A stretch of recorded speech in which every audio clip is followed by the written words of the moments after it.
সত্যি তুমি আসবে কাছে এমন আশা ছিল না, থাকবে পাশে সারা জীবন আমায় ছুঁয়ে বলো না।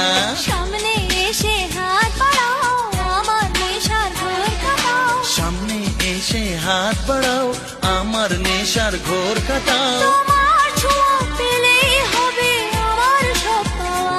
প্রেয়সী সেই তো আবার দুজনে দেখা হলো, জানি না কি নামেতে তোমাকে ডাকবো বলো। চোখের তারায় কি জাদু, মুখের হাসি কি মধু, এমন আগুন আগে তো দেখিনি। প্রেয়সী সেই তো আবার